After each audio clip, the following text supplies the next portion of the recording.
Today's guest is Melissa Schulman, the founder of Yoga-Urt, an Hi. all-natural frozen yogurt. Welcome to the show. Thank you so much for having me, Michael. I appreciate it. So tell me about Yoga-Urt. How are you changing the world? What's your story? We're showing that you can serve a healthier frozen yogurt, soft serve ice cream, that's better for your health, better for the animals, and better for the planet. And we're doing it with a low carbon footprint, and it's super delicious. It doesn't matter if you're vegan or not. Once you try it, generally people love it. That is one of the amazing things to me about your business. When my wife and I have I counted today, I think it's like 10 different people that we've brought friends, and everybody loves it. And then I've noticed a lot of the clientele, they don't look like, hey, that's definitely a vegan, gluten-free, health-conscious person. I think they're just finding Yoga-Urt and just enjoying it. I think 30 to 40% of our customers are probably vegan, and they probably seek it out or, hear about it from other vegans. And then I think the rest, 60 to 70% of our customers are foodies or health conscious people, or people who love dessert, people who love ice cream and soft serve. 3 times later, they, on their third visit, they're like, wait, what? There's no milk in here? Like, that's always so much fun. So, it's a good way to introduce people to plant-based stuff by having it just taste really good and be really accessible. What do you think brings them in? How do you think they find you? Is it just location, or do they see you on Instagram? So we have our 10-year anniversary this July. So we've been doing this for 10 years now. But when we first opened, I had never even really used Instagram before we first opened. And so I started using it for the business. And so I wasn't the best at marketing. And so, I think when we first opened back then, 10 years ago, if you were vegan and you found us, you shouted it to the world because you wanted everyone to know. And that really helped us a lot. And then not just with vegan people, if they found us, they wanted to share it because it was really good and unique and a healthier option.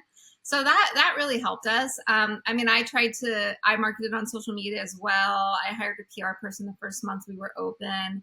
But a lot of it just kind of happened organically because I didn't have money to pay for a big campaign or anything like that. I still think that's what's happening today.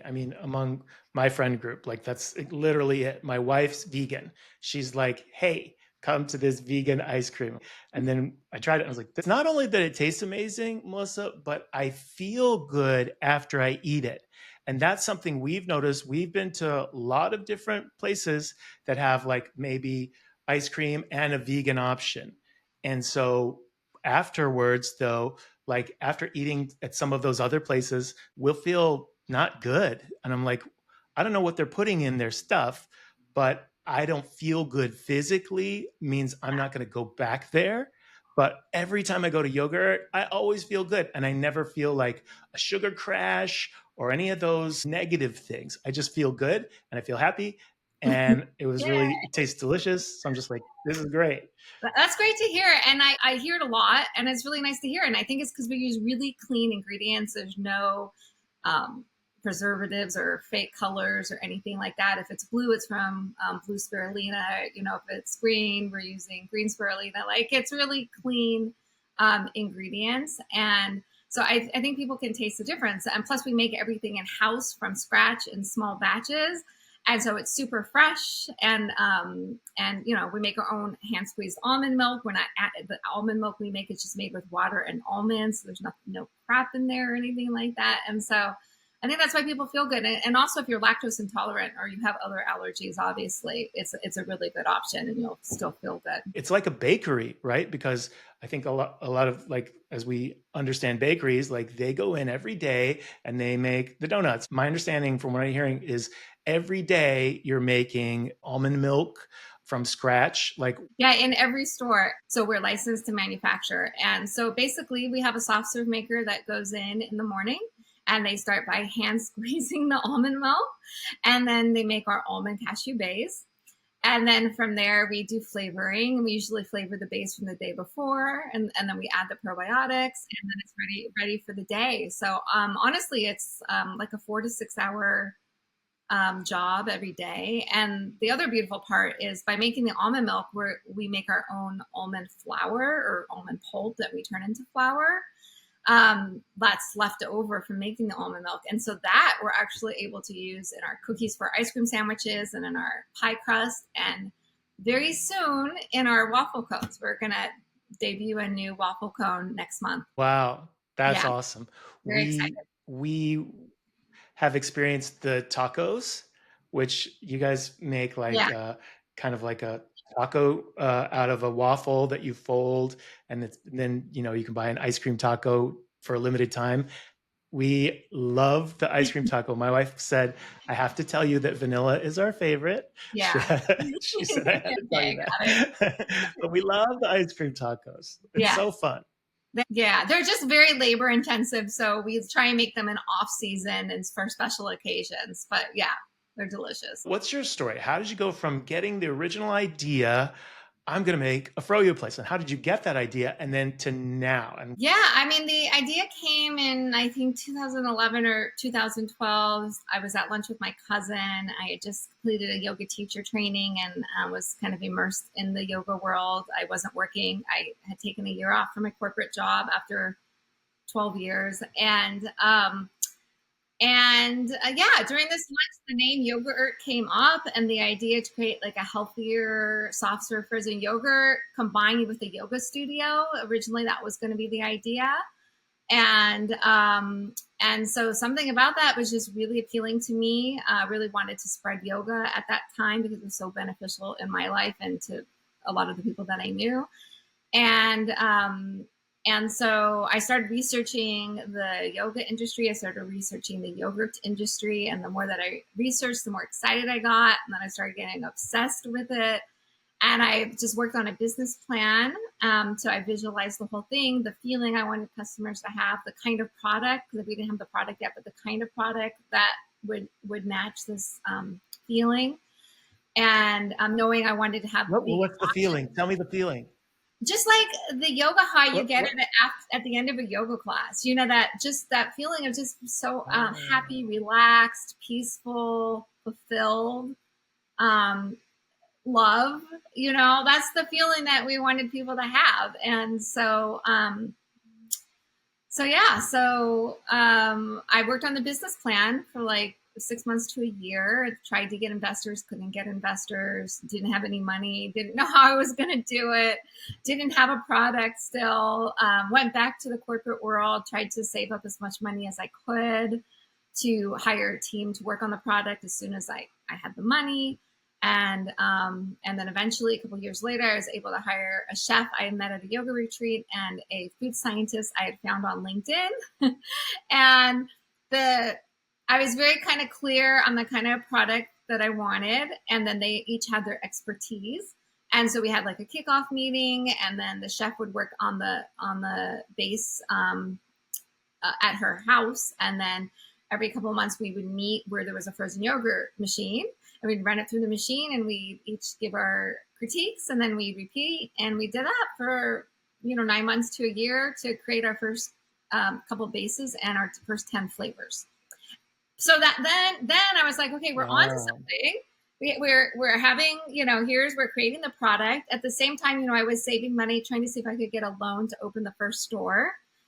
And I worked with the Small Business Administration, and, eventually I was able to get a loan through them. And I live in Glendale. There was a location in Glendale available that was really tiny, a good price. And I went for it and eventually got it and was able to open. I'm just backing up a little bit. You had to, you didn't have froyo product when you started. You had the idea, and you're like, I need a team. So you found a chef and a food scientist. What is the difference? What is a food scientist? A food scientist knows more about the creaminess and the consistency and the texture and that you're going for. So he also has a lot of, good input on taste as well. So just kind of balancing out the fats and the oils, so you get the right texture and it runs through the machine the way that you want it to run. Because we had never done this. I had never done this before. And actually the chef had never done this before either. So it was kind of like, and he had worked in ice cream before, so that was helpful. So we really needed that expertise to come in because, I mean, as you know, yogurt's super creamy and the texture is really good, and that's not by accident. That's by all this effort that we put in the beginning. So that was kind of his expertise, and also he had good ideas about how to make it flow, the manufacturing side of it. He was very helpful. And I still work with him today, 10 years later. He actually helped me develop the waffle cone recipe we're going to use for the almond pulp. His name is Jim. Hi, Jim.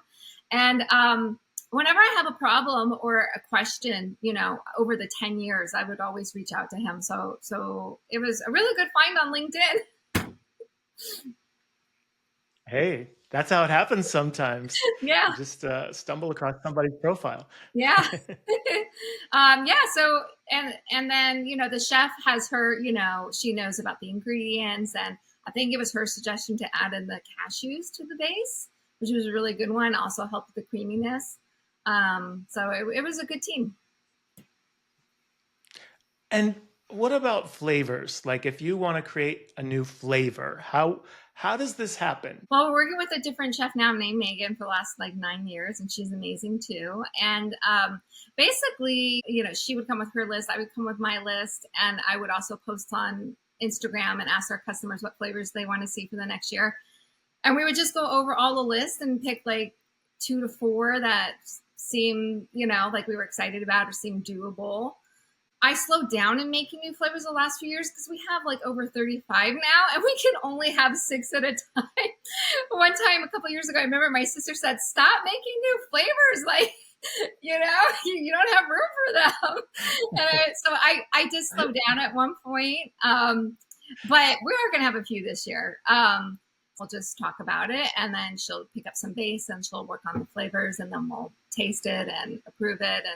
And then last year we did a couple special flavors. My dad passed away in 2024. So we did a special flavor to honor him, Papa's Boysenberry Pie. That was his favorite dessert. And then my mom needed a flavor as well because she's the best. And so we did Nana's Lemon Meringue Pie, which is her favorite dessert. So those are the 2 flavors that are most special to me. I'm so glad I have a flavor to honor both of them, that will be a part of yogurt forever. Oh, yeah.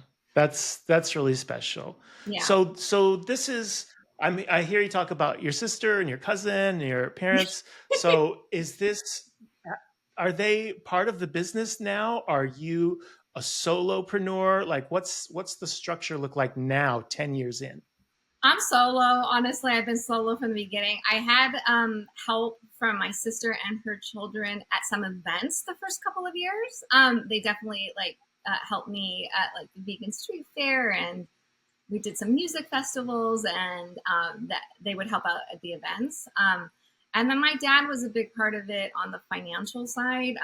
He wasn't in the beginning. My dad was actually kind of he didn't want me to do this. I mean, he wanted me to stay in a safe job with health insurance. And so he wasn't the most excited about it, but that evolved over the years for sure. And became my biggest supporter. But about year 1 or 2, I had a full-time job. I kept a full-time job the first 4 years of Yoga-Urt opening. So between the full-time job and Yoga-Urt, it was crazy. And my dad saw after the first year, I just needed someone else to keep an eye on the books. I had a bookkeeper, but I really needed someone else to help guide the bookkeeper. So he just jumped in because his background he was a stockbroker and accounting and stuff like that. So he just jumped in, and then he kind of became the unofficial, CFO, I would say, just kind of because he wanted to. And he wanted to help out as he could. So I had that kind of help. And anytime something good or bad happened, he was the first one that I would speak to about it. So he gave great advice. And as far as the rest of the family, I mean, they're supportive, but they live in Orange County. Everyone lives all over and has their own jobs and their own lives. So I don't get day-to-day, week-to-week support, but they're always rooting for me. One thing about it is it's actually really cool to do your own thing, even though, yes, I understand what you're saying, your dad's perspective, he wants you to have healthcare. It feels stable because you feel like you're getting a paycheck, but it's really cool to have your own thing, I think. What do you feel? How's I, this I changed your am mixed. life from the corporate version of you to now? I am mixed, to be honest. Like I wasn't looking to start my own business. I wasn't looking to do any of this. It was the idea of Yoga-Urt that I was excited about, that grabbed my attention, and I could not let go. It wasn't, oh, I need to own my own business. I want to be my own boss. It wasn't any of that. And so it's something just like I had to do. And so, with that being said, if I had stayed in my job, I had a great job, and my last job was a really good one. A lot of responsibility, the money was really decent, and the people were great. And I would have made a lot more money if I had stayed in my job than doing Yoga-Urt. And so, and honestly, it would have been easier. It would have been so much easier, even though it was not an easy job. I was like a senior project manager of like teams of 40 people or more. Like it was a tough job. But honestly, compared to what I've been doing, where everything, every decision, every problem, COVID, everything all falls on me, it would have been easier. So it's like I'm a little burnt out. So it's hard to say, like, I mean, I think overall, I'm really happy with it, and it's made so many people happy. But I am still struggling a bit with finding my balance in my life, and how I do that. So it's, you know what I mean? Does that make sense? Yeah, absolutely. It's like a lot of people want to paint this rosy picture of like, I started my own thing and it's perfect. But there are a lot of challenges. As you said, you would have made more money, like compared it side by side with your other job. But now, you are on your own path. Yeah. And yes, burnout is real too. That's something that people face also. How do you handle that? Because I think entrepreneurs, this is something so many entrepreneurs face, trying to handle Process that. of getting out of it, but I am making good strides. And honestly, like I said, the first 4 years I had a full-time job at the same time that I was doing yoga, which I never owned a restaurant, run a business before. So I was feeling it then, and then COVID, and then I opened a second store. Then COVID happened, and then it's just my dad was sick, my mom has been sick for years with an illness, and then opening the Santa Monica store, and then the fires, and then it just, even today there's stuff going on in Los Angeles. Like the things never end. And so what do you do? Because I'm the only one, it all kind of falls on me. And so I have not been great at balancing my life, and I've put the business before my life, and I've put my parents before my life. And so I'm at a point now where I know I have to at least like get myself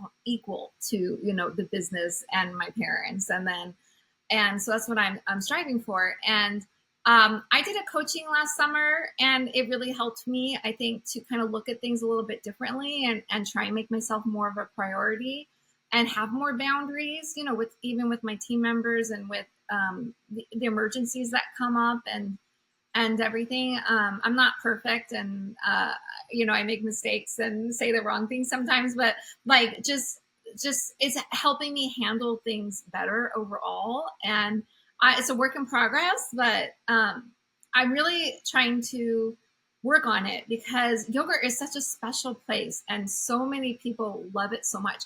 And this should be so much fun, and it is fun sometimes, just not when I'm burnt out. And so I really want to just enjoy it, and bring it even further, like make it even better for people and for myself. So I'm just working on how to do that. More community is what I've started, the movie club, the book club, things like that. That's, not just helpful to the other people, it's also helpful to me. And so things, I'm working on it.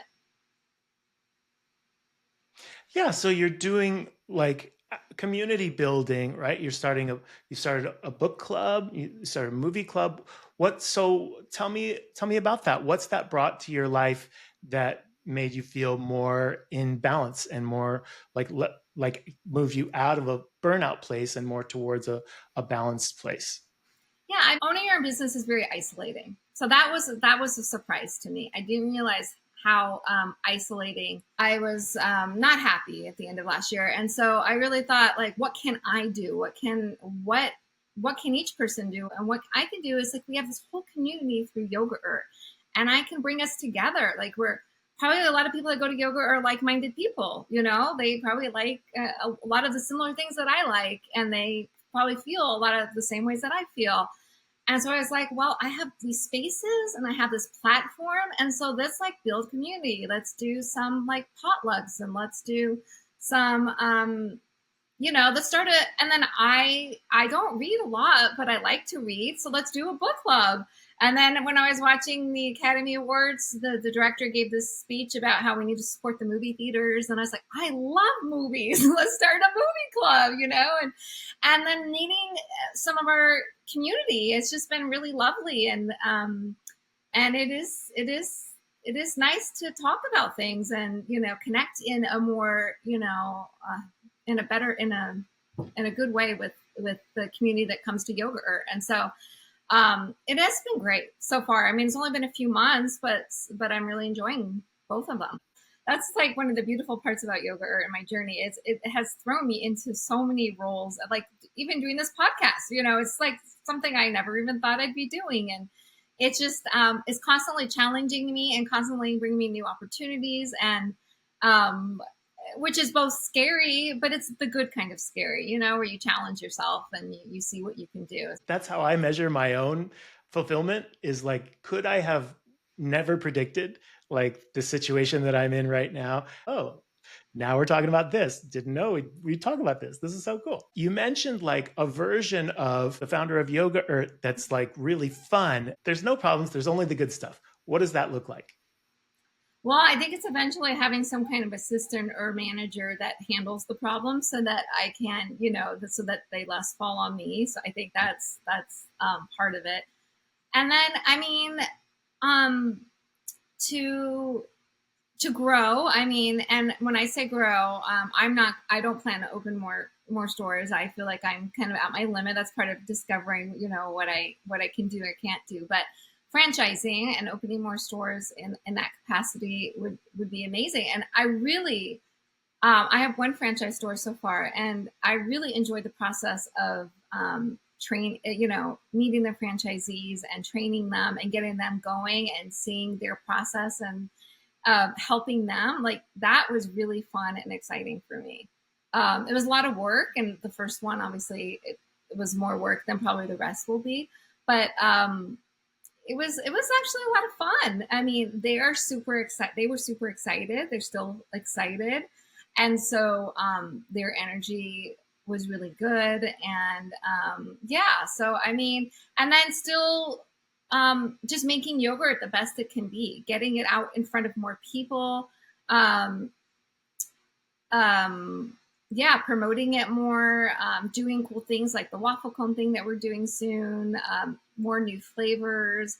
I just started kind of trying to educate school kids on us and how we make the almond milk. So I went into a kindergarten's class a couple months ago and showed them how we make the almond milk and explained everything.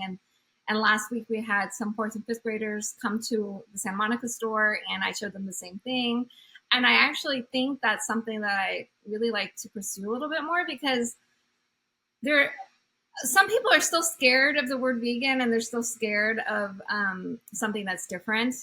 And so to be able to educate kids and have them taste it when they're young and get excited about it. I mean, the first graders were so excited when we showed them how to make almond milk. Like they were like, wow, where did the almonds go? Like it was really, really cute. And then some of them came to the store later that day because they really enjoyed it. And I really wanted to see how I can develop that more, because it's really cool what we do and how we repurpose the almond pulp in our food. I mean, we all have to do more for the environment, and we all have to figure out what that is. So I'm excited about those possibilities too. When my son was in like third grade and stuff, they would go to like the Arboretum every day or like multiple times per week. Maybe you could work out with the schools, like the schools could come in, or you could come to the school. It seems like there could be some kind of program where kids could learn this stuff and have these experiences. And then, like you said, then it brings their families in. and it brings a lot of knowledge and understanding. Yeah, I'm excited. There's this woman in Santa Monica who runs the regenerative farm at Will Rogers School, and she's really advocating for us, and she wants to try and build a curriculum with us for next fall. So we'll see if that happens. But it is it's exciting to think about the potential, because what we're doing is kind of revolutionary. It's like it's very different, and it's one thing to just come in and taste it and enjoy it, which is amazing, and we're very happy about that. But what we are doing is really, really cool. And to actually understand, um, you know, how we're a green certified business and we're a low carbon footprint, and how we make the soft serve is really cool, and all that kind of stuff. Um, it's good to spread that information. So yeah. My understanding is like you find that champion. Maybe it's a teacher, or maybe it's a principal, or somebody in the school system. Like once you identify those champions, and then they can help a lot. That sounds amazing. Thanks. Yeah. So we'll see what happens. I'm open. For people who are, starting their own businesses and starting restaurants and things like that, what are some of those barriers that people run up against? And I think number one is financial. And for me, money's always been an issue from day one. I mean, I don't have any investors. This is all me and loans. And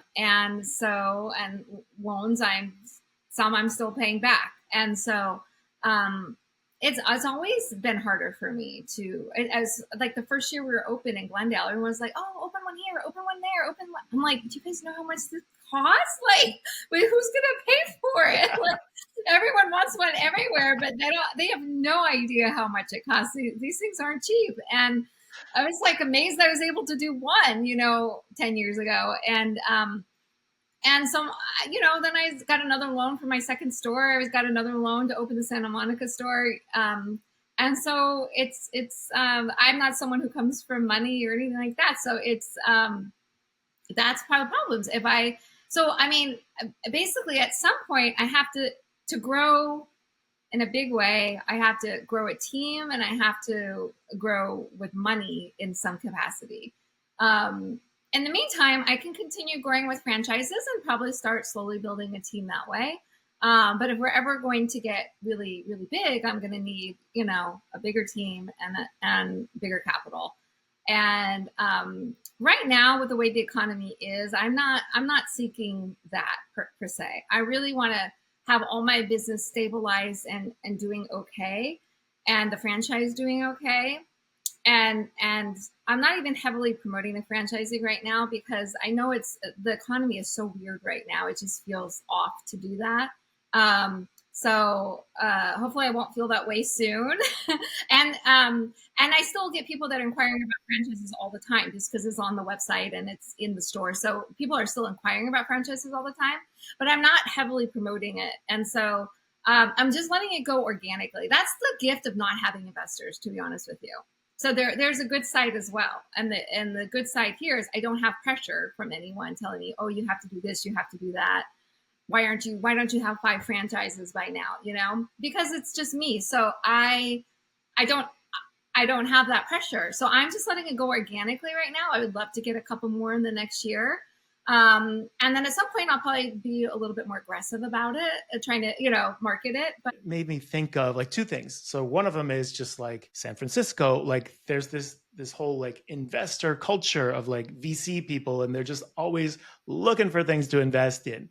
I don't know if you ever, talk to those people, or if that's a world that you're interested in. And then another thing that I thought of too is like, I did some research because I was thinking of all the questions that we're going to talk about. And in West Hollywood at the civic level, they were like, we want all our meetings to be vegan based and plant based food as a default. That made me think of, like, do you guys do catering? So the first few years we were open, I did a lot. They're exhausting. They're physically exhausting, and and once again, it's like it all falls on me, and so I'm there 16 hours a day. I'm there from start to finish, and then there's the weather. You don't know what the weather is going to be like, and you don't know how many people are going to come. Catering's a little bit different. You might get a more specific amount, but it's just it was one of the things that I pulled back on to have some boundaries and be like, the stores are like enough. So at some point, building a catering team is possible. It's a challenge for us, just like we can't bring the soft serve machine. So we have found great ways to do it though. So we have great ways that we can cater and make it a really good experience, but we can't bring a soft serve machine. So we just have to be creative in how we do it. And so you have to do the dry ice and the coolers and all that kind of stuff. What's the limitation with the machines? They just don't travel well? At events, the health department doesn't approve it. I mean, honestly, I haven't researched in like 3 or 4 years, but when we were doing lots of events, they won't approve it. They want walls around it. That could have changed possibly over the last few years. Like I said, I haven't researched it, but they wanted walls around the soft serve machine, and like at events, you can't really do that. And so, yeah, they said we weren't allowed to do it. Does a food truck satisfy the walls, or yeah, did they not a food truck specify? would satisfy it. Yeah, but that's a whole other business in itself. During COVID, before I did the Santa Monica store, I was looking into doing a food truck. I researched it, got pricing, all that kind of stuff. But as I was like, well, if I do it, I have to have at least 2 soft. I'm not going to do it for 1 soft serve machine. I have to have at least 2 soft serve machines. And then you have to get an extra compressor to do that. And then by the time all of it was adding up, I was like, wait, this is getting costly again now. Let me put the brakes on it and see if I really want to do this. And then during that time, the opportunity for the Santa Monica store came up, which was a great opportunity. So I was like, well, I think I'm going to do this instead. But a food truck, yeah, eventually, if someone wants to franchise a food truck of Yoga-Urt, that would be a great opportunity. Yeah. Yeah. I know that like colleges allow only certain like food trucks, and that could be a great customer base. Like if there was a food truck and they're like getting into colleges, for example, or they have some great location that or anywhere summer in Southern California, of course, is awesome. What did you just say before that? Because I had a different question that I had thought of. I mean, I said, if anyone wants to franchise a food truck, let me know. Yes, yeah, right before franchising the food truck, because I love that. That's one of the things I pulled back on. Is that what it was? The catering events. Okay, it's gonna come to me. It'll come to me. Okay. So tell me about like working with the franchisees. Like who is a great franchisee? What does that look like versus somebody that it might not work out? Well, I only have one, but I feel so lucky that the first franchisees that I have are amazing. Like I couldn't have asked for better ones, to be honest with you. They are vegan. It's Andrea is the main one. She manages the store and everything, and then her brother and her husband. And Andrea and her husband are vegan, so you don't have to be vegan, but it's nice because they're passionate about it. And they love Yoga-Urt. They were Andrea's from the corporate world like I was, and so she was looking for a change, just didn't want to be in the corporate world anymore. And so she's, got the business mind. So franchisees should have the business mind, should be excited and passionate about it.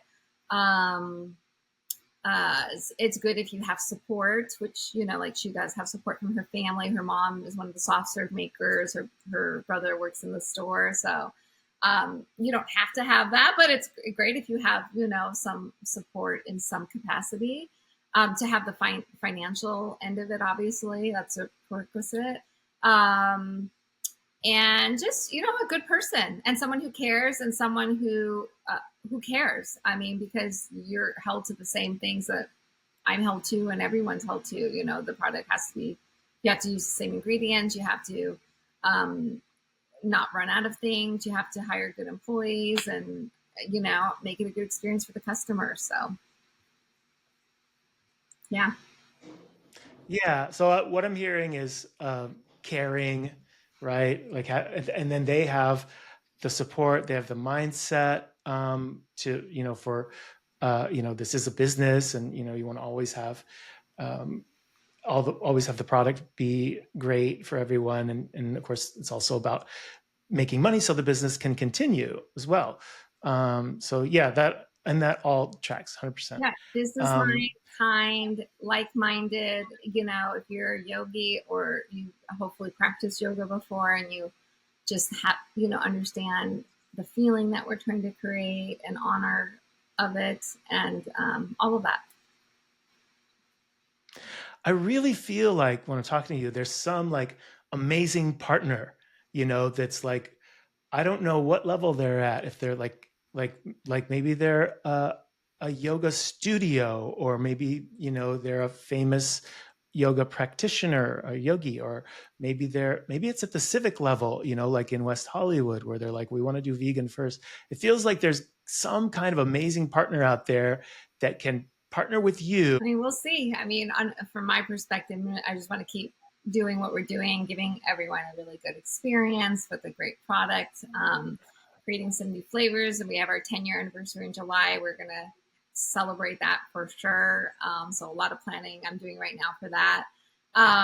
So hopefully more word will get out. I mean, there's still people who don't even know we exist. I've told a couple of people this now. I was like, wait, we might do a big PR push in July. And there's been people that discover us for the first time, be like, wait, this thing's been around for 10 years? Where have I been?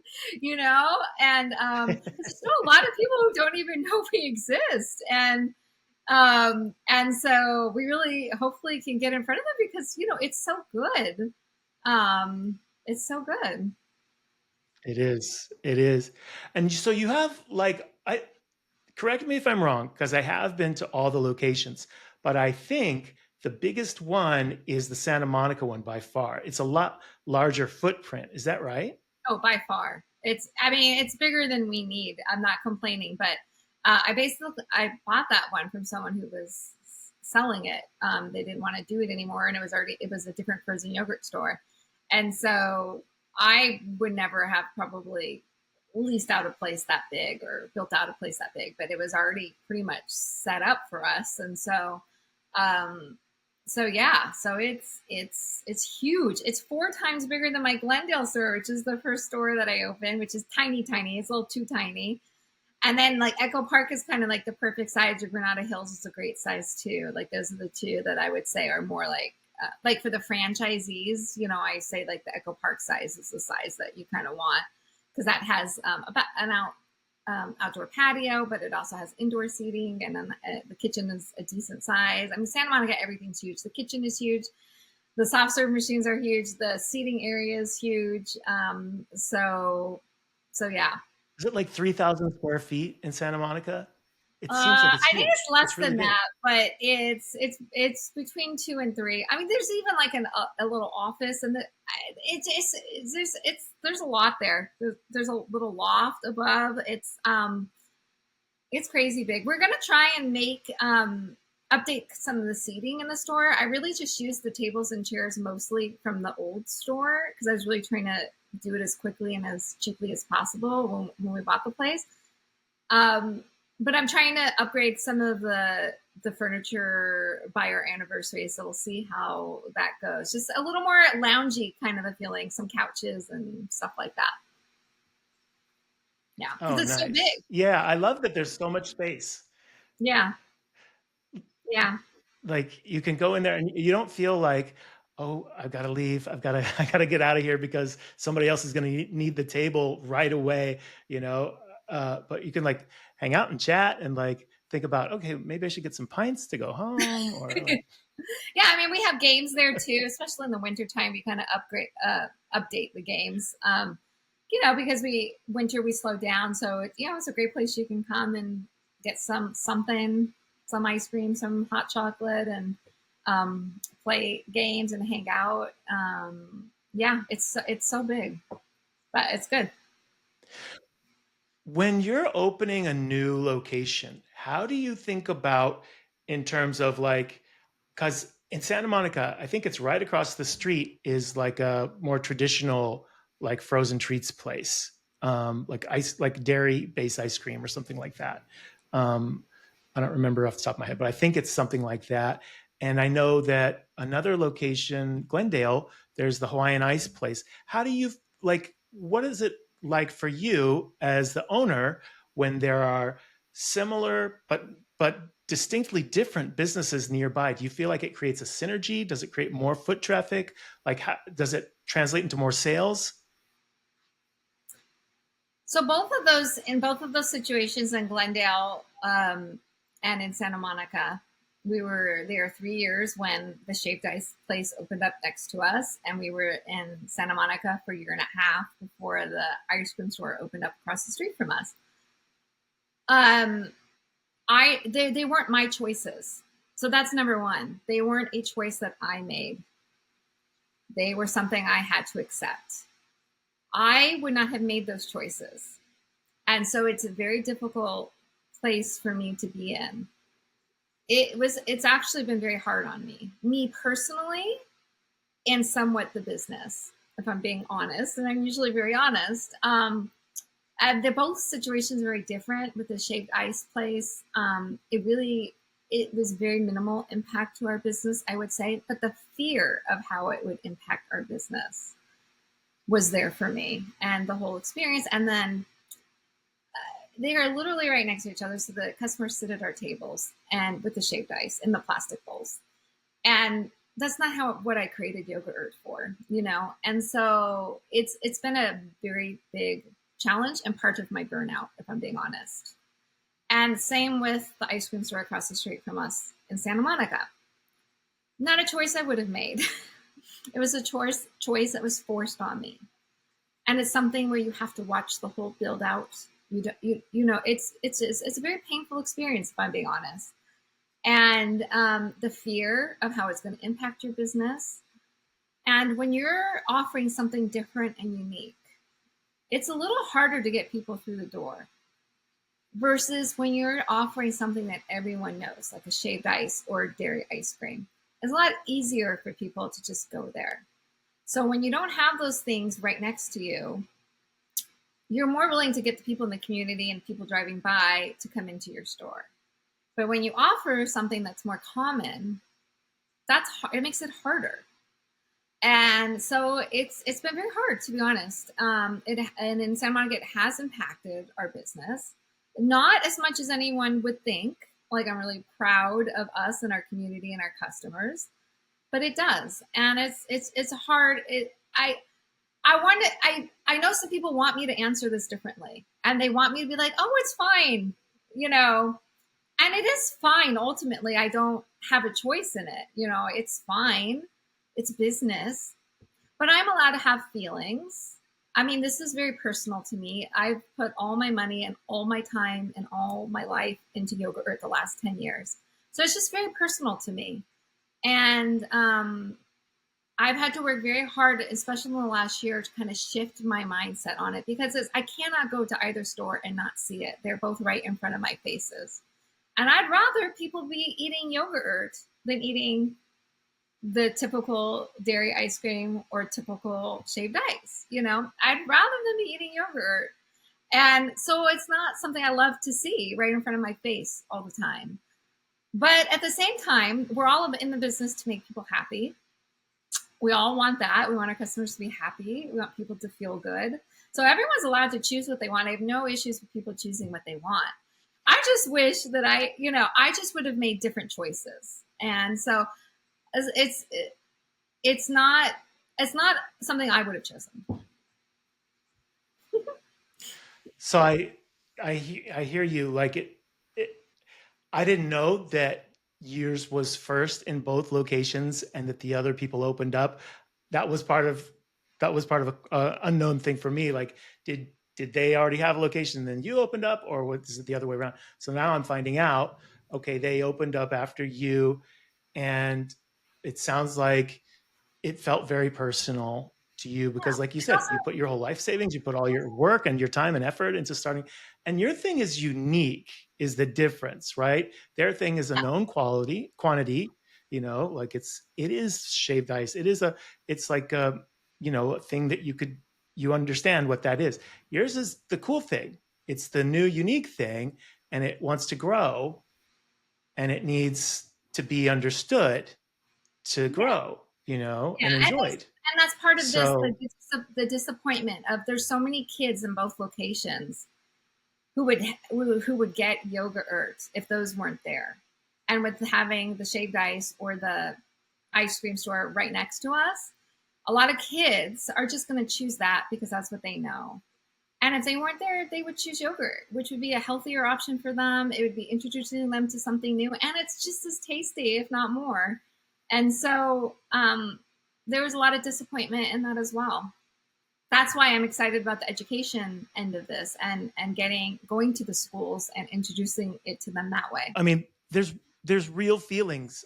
The thing is that, like, business decisions also, impact people's emotions and feelings. There's like you said, you had a special thing, you brought it to a certain community when nothing existed, and then it felt personal. And rationally, I know as it you said, wasn't like, personal. it's everybody's I know trying it. to, yeah.